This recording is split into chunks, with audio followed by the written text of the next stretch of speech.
Fund J begins with a balance of 20,000, earns annual effective 6.5%. At the end of each year, interest earned and an additional 1,000 is withdrawn, so that by the end of the 20th year, the fund is depleted. Annual withdrawals of interest and principal are deposited into Fund K, which earns annual effective 8.25%. Find the accumulated value of Fund K. So here, what's going on is that each year we withdraw the interest earned. So although this 20,000 is growing to something larger at the end of the year because of the interest accumulated, but we withdraw that interest accumulated, which means that after you withdraw the interest at the end of the first year, for example, then the balance comes back to 20,000. But then we also withdraw an additional 1,000. So the 20,000 then becomes 19,000 and so on. So the first point is that the interest earned at the end of each period is the product of the interest rate and the balance at the beginning of that period. So, for example, the interest earned at time 1 year, which means the end of the first year, that will be equal to the interest rate, which is 6.5% times the balance at the beginning of the first year, which means the starting balance, which was 20,000. And so that comes out to be 1,300. So now what we will do is that once we reach the end of the year, we have withdrawn the interest, which means the balance comes back to the one it was a year ago, which was 20,000, because the interest part has been withdrawn. And then we withdraw an additional 1,000. So the 20,000 becomes 19,000. So at the beginning of the second year, the balance would be 19,000 because of that additional withdrawal and also the withdrawing of the interest. So the interest earned at time 2 will be the interest rate times 19,000. That's 1235 and so on. Every year, the balance is being reduced by 1,000. So we notice a pattern here.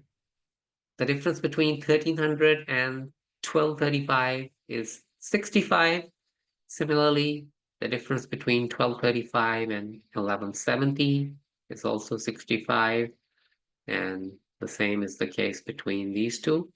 So the difference between consecutive entries here is 65. So we see that these withdrawals are actually an arithmetic annuity because we have a common difference of 65. Now it's being reduced, so the Q will be negative 65. Remember, Q is the common difference, and P is the first term, which is 1,300. And so our formula for the present value of these interest payments would be the PA20. So remember, it's PAN plus QAN minus MUN over I. And there were 20 of these because the original was 20,000 and we are withdrawing 1,000 every year. So it's being reduced. So it would take 20 years to deplete the fund. So there are going to be 20 of these payments.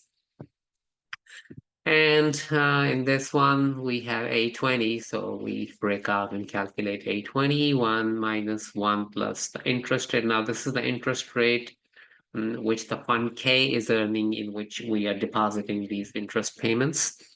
So that was 8.25% given in the problem.